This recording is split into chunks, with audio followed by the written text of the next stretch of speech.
Agora vamos ter a fala do professor Denilson Luiz Verli, professor do nosso departamento aqui da UFSC, cujo título é Normatividade, Justiça e Democracia sobre a centralidade do conceito de esfera pública. Acho que eu posso falar assim, né? Ouve bem? Bom, então falo aqui. Então, bom dia a todas e todos. Desculpa, eu coloquei o título em inglês, mas sorry, eu vou falar em português. Sorry for that. O título já é bem explicativo do que eu pretendo fazer, né? Indicar mais uma discussão metodológica sobre o papel central que o conceito de esfera pública, para mim, ao meu ver, tem que desempenhar ou desempenha na definição da normatividade em geral e da normatividade da justiça em particular, né? Mais especificamente na definição de critérios de justiça e as razões para a sua justificação. Os meus colegas do GT Teoria da Justiça provavelmente vão achar que eu estou meio repetitivo, né? Eu toquei nesse assunto no ano passado e volto a ele agora, né? Eu queria dizer que isso faz parte, assim que eu vou falar agora, de um projeto de pesquisa que eu estou desenvolvendo sobre as possibilidades de desenvolver uma teoria crítica da justiça. É importante enfatizar essa ideia da teoria crítica da justiça, né? Um projeto ao qual tem um nome pomposo de gramática da justiça. Eu lembro um pouco Wittgenstein, mas não tem nada a ver, né? E o projeto visa justamente discutir várias imagens da justiça a partir de uma interlocução entre Rawls, Habermas, Axel Honneth, Fraser e principalmente Rainer Foss, né?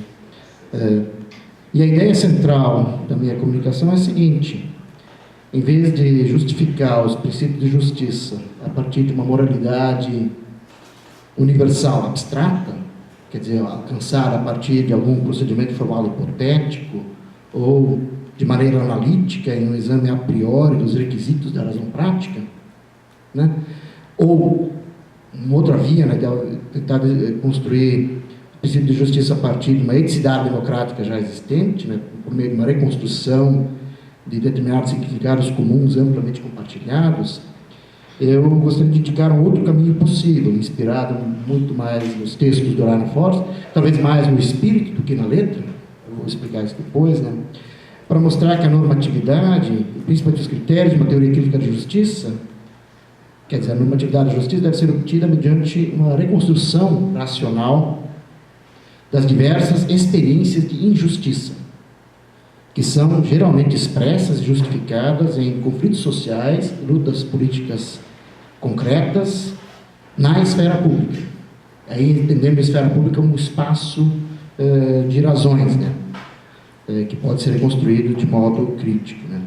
E com esse procedimento metódico, é possível, acho que, defender uma teoria crítica da justiça que combine, de um lado, a historicidade dos critérios e também a certa obrigatoriedade normativa, sem recorrer à canonização da razão em critérios morais universais abstratos ou cair no lado oposto, de uma espécie de relativismo e historicismo, no qual a gente corre o risco de transformar a justiça numa mera confirmação do existente, né?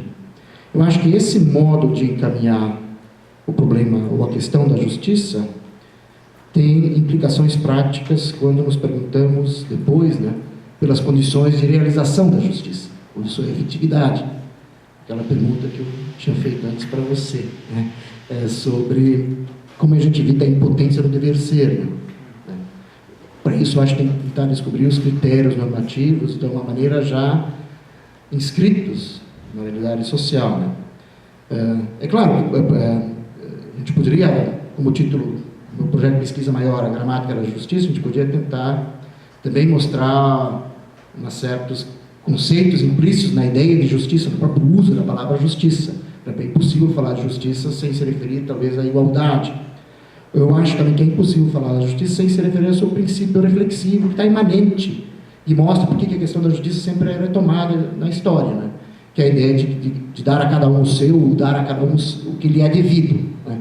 Isso é um princípio reflexivo que sempre que está inscrito, as pessoas sempre reivindicam coisas a partir desse princípio, né? Isso também mostra, eu acho que essa reflexividade desses princípios, né, que a justiça ela se apresenta em uma normatividade múltipla, um fenômeno complexo que eu acho que abrange várias dimensões. A gente pode pensar que a justiça possui uma normatividade moral, fundamentada em noções morais como respeito mútuo, dignidade humana fundamental, ou também a gente poderia pensar em certas pretensões, necessidades ou capacidades básicas que não podem ser violadas ou ignoradas, onde quer que seja. A gente pode ter isso, acho que os debates de ontem e anteontem mostraram várias maneiras de fundamentar moralmente a justiça, né, a partir disso. Mas eu acho que tem também uma dimensão jurídica, né? Geralmente as concepções de justiça elas são positivadas, né, em políticas públicas ou uma comunidade política jurídica coercitiva, principalmente um conjunto de direitos subjetivos fundamentais, civis, políticos e sociais. Há também uma normatividade ética e política, quer dizer, os padrões de justiça expressam, na verdade, certos critérios de legitimação política e valores sociais, né?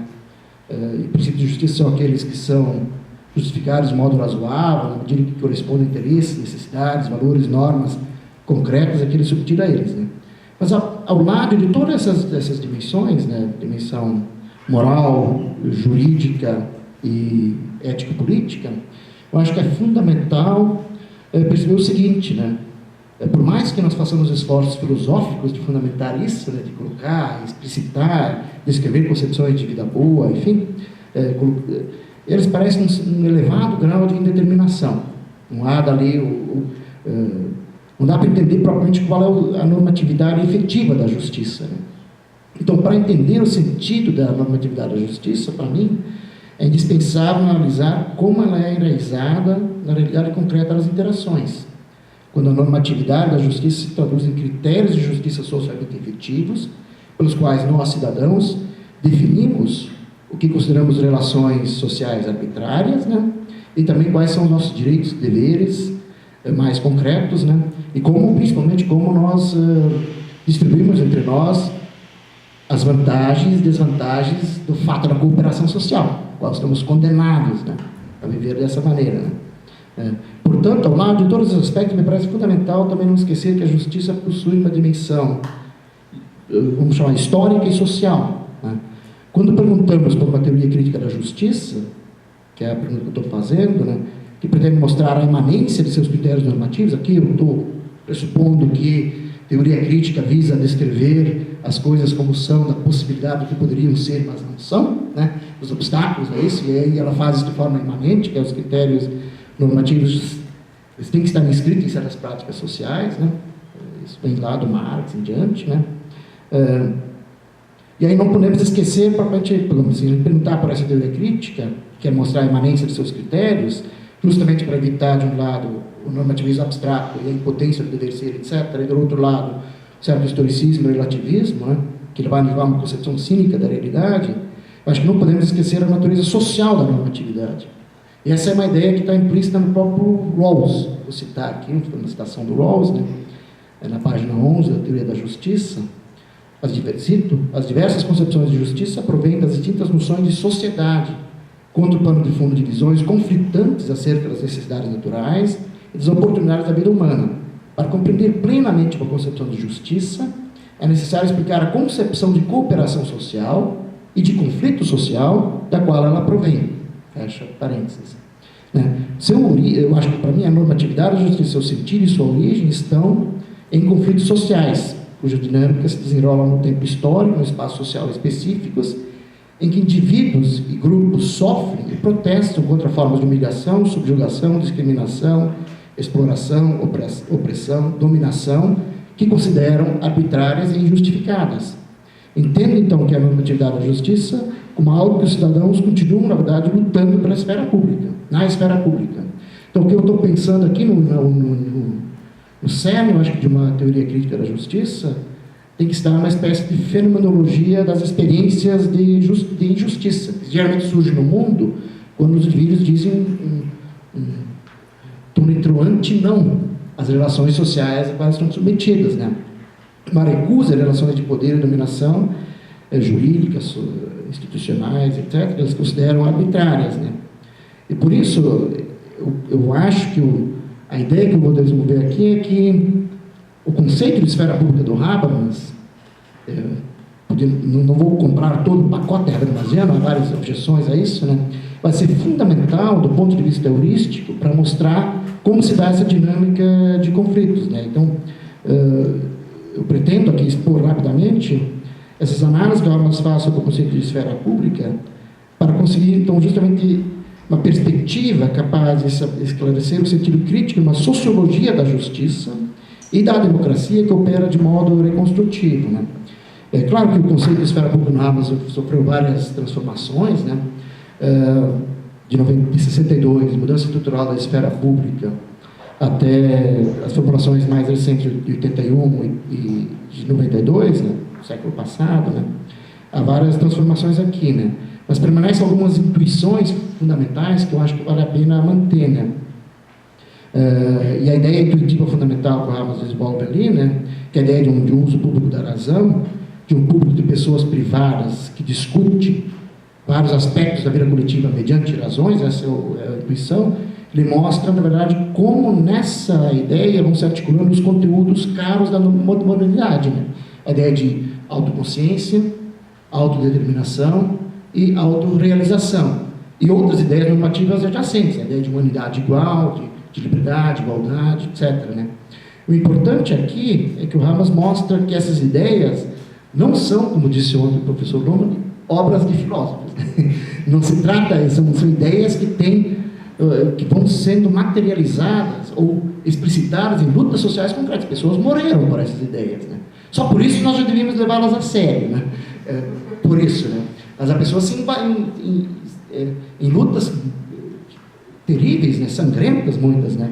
E o que o Habermas tenta mostrar também é que nisso essas ideias vão se moldando numa certa base institucional e social, né? E aí ele vai pensar que essa ideia de um público de pessoas privadas discutindo mediante razões várias dimensões da sua vida individual e coletiva, né? Estabelece uma nova forma de sociabilidade, uma nova subjetividade, né? E é importante essa diferenciação que acontece nesse mundo moderno entre uma esfera privada que se separa da esfera econômica, né? Essa separação, né?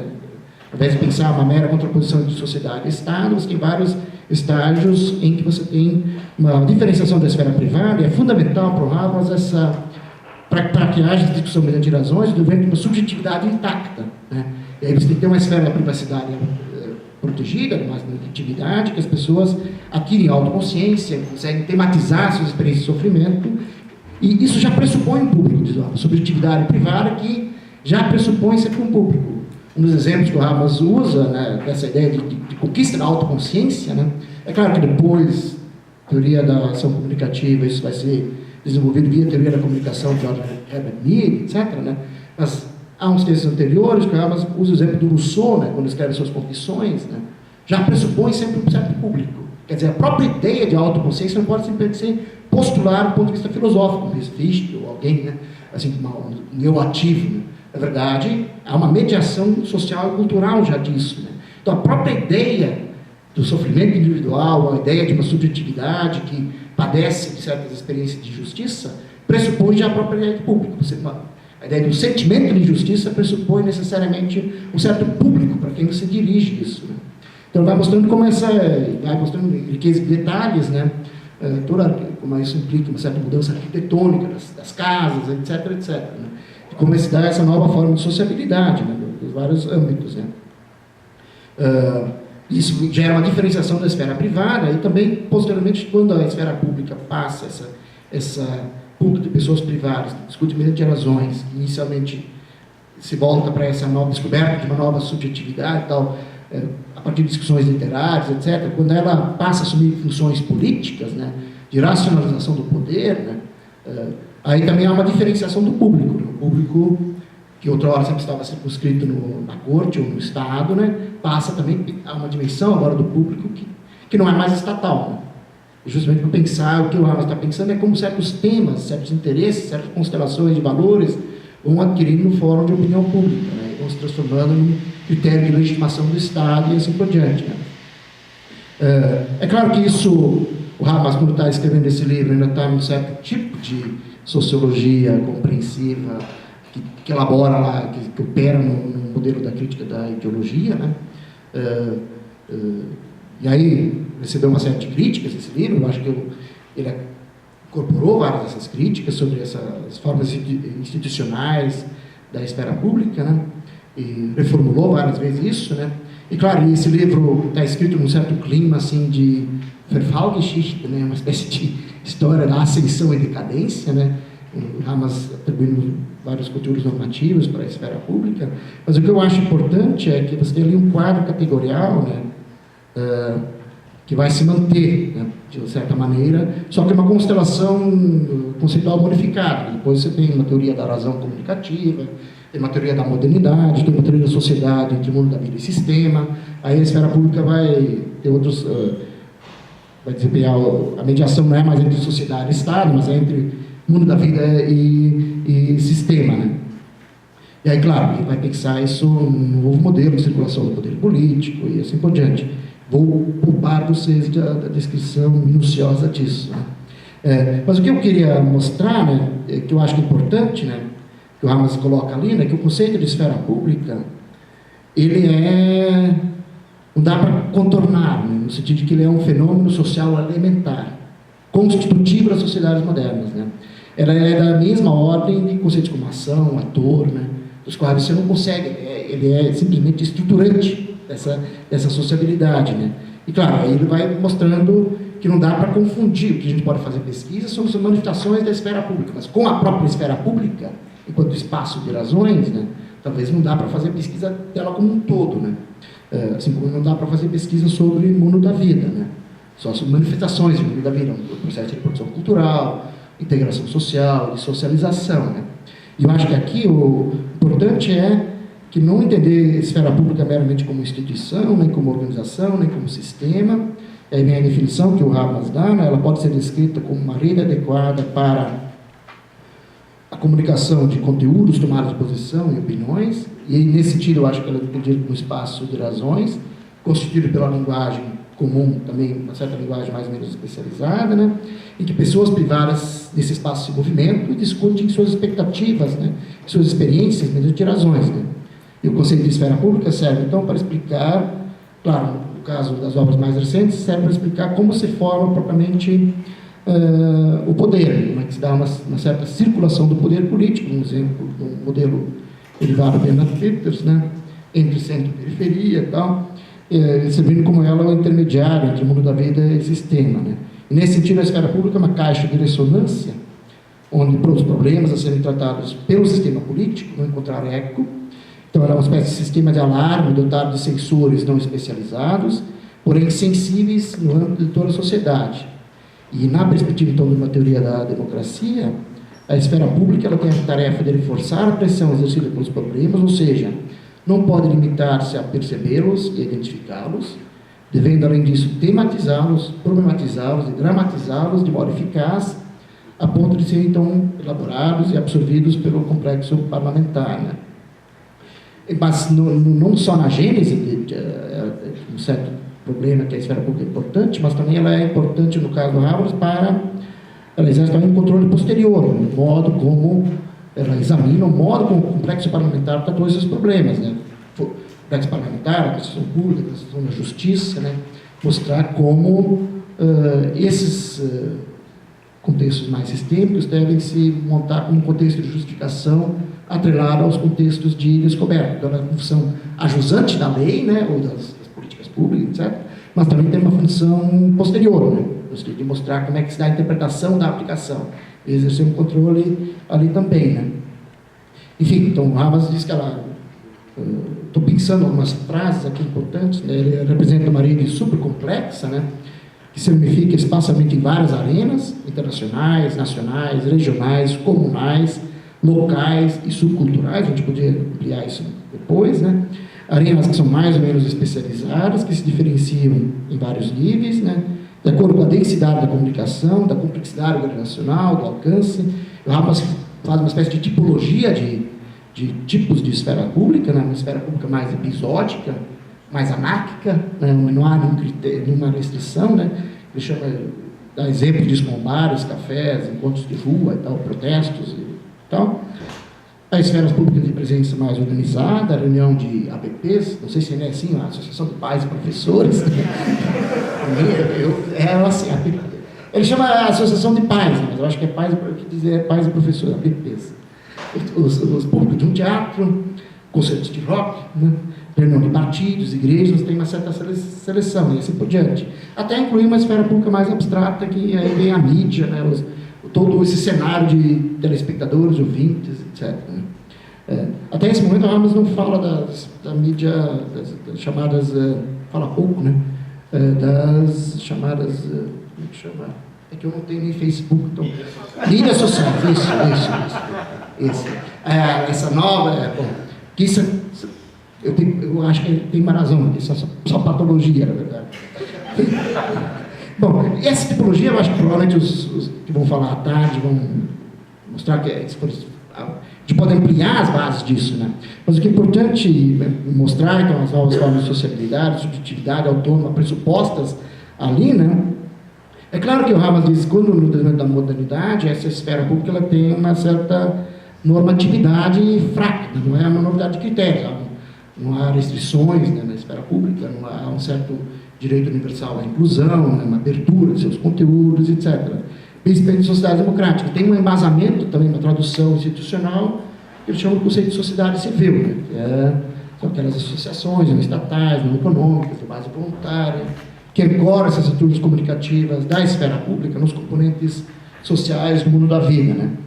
Então, a sociedade civil compõe-se de associações, organizações, movimentos que emergem de maneira mais ou menos espontânea e que absorvem, condensam a ressonância que estações e problemas da sociedade encontram nos campos vitais, transportando-a de forma ampliada à esfera pública.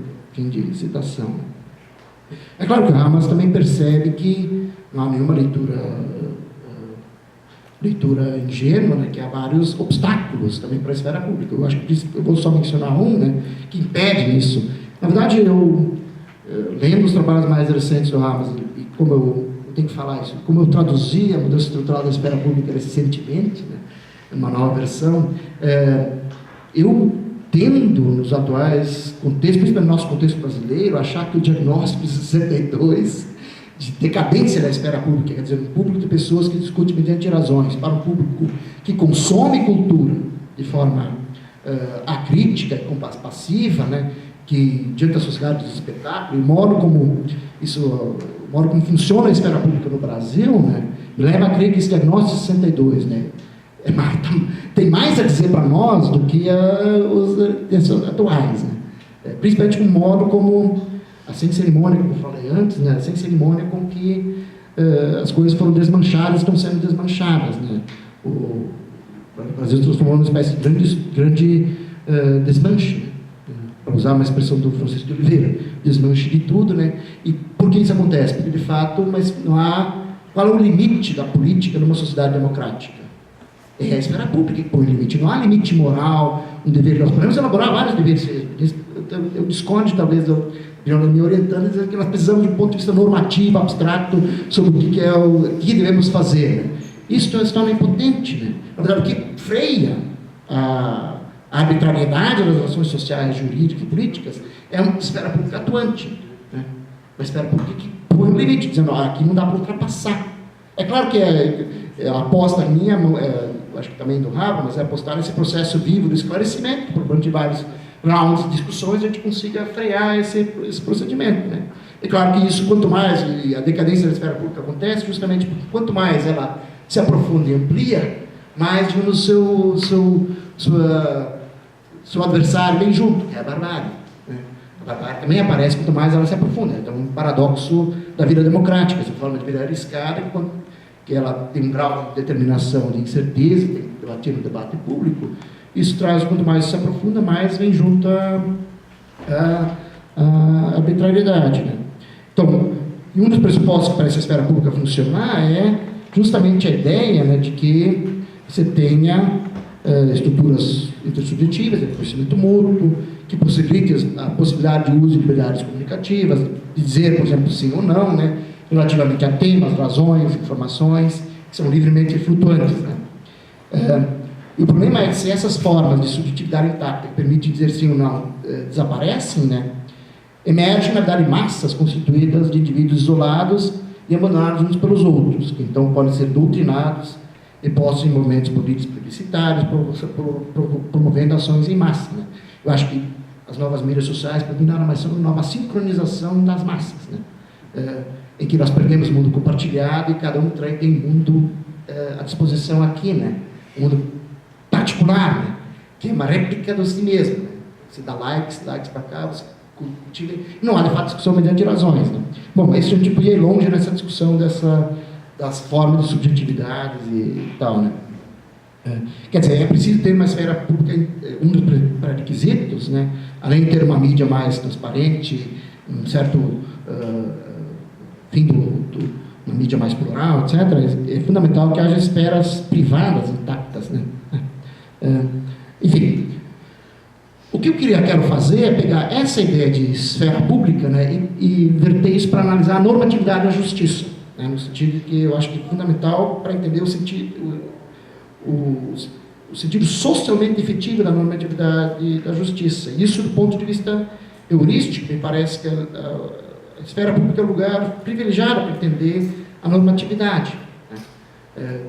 O que significa dignidade humana universal? Se alguém opera isso. Eu acho que o que eu estou pensando é que nós temos a esfera pública é justamente esse momento em que você consegue prestar atenção ao modo como as pessoas usam a palavra justiça quando dizem isto é injusto.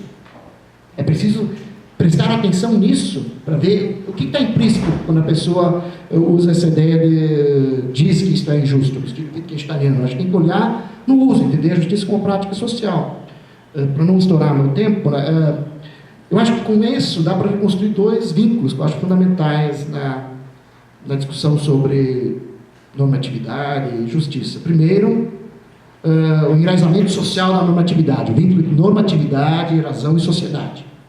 Quer dizer, a sociedade se constitui como ordens de justificação, né, que se articulam, na verdade, em narrativas de justificação formais e informais, apoiadas em diferentes tipos de razões, algumas mais razoáveis, outras ideológicas e arbitrárias. E, novamente, a gente pode olhar essas narrativas de justificação, as políticas adotadas pelo Estado, de forma mais positiva, mas eu acho fundamental olhar do ponto de vista negativo, né?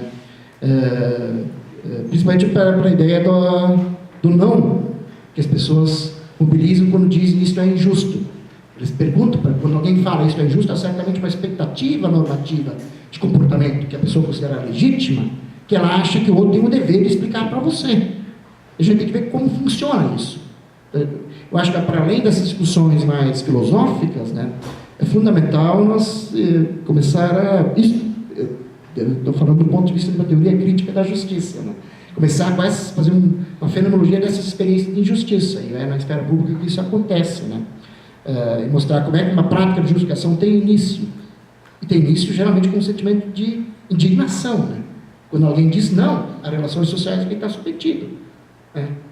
Ele questiona a normatividade vigente, né?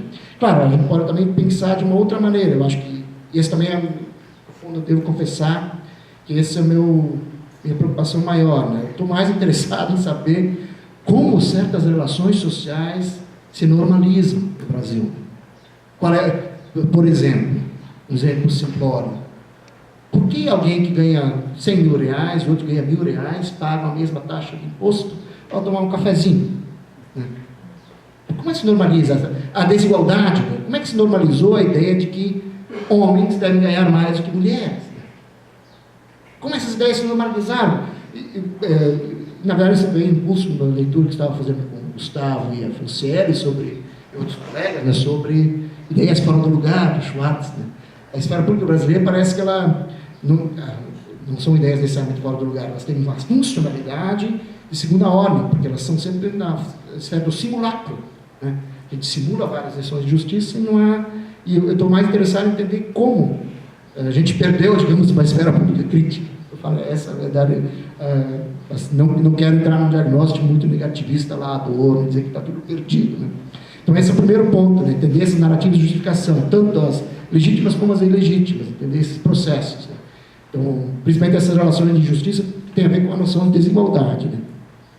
E um outro vínculo é o vínculo entre normatividade e poder, entender esse fenômeno do poder.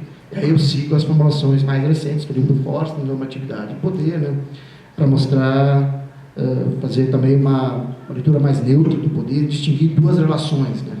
Relações de dominação legítimas, que são constitutivas da política, a partir de razões aceitas, ou que ninguém podia razoavelmente rejeitar, né? Distinguir isso da dominação arbitrária, né? Na Forster usa a expressão Herrschaft, né, para a dominação legítima, e Beherrschung para essa relação arbitrária violenta, né? E daí isso leva à formulação de uma teoria mais neutra do poder, que talvez não compre todos esses pressupostos na teoria dos sistemas, do Habermas e assim por diante, né? Uma teoria do poder mais polemos, né? Mais conflitiva e tudo mais. Mas isso eu vou ficar devendo para vocês aqui, para não fugir. Obrigado.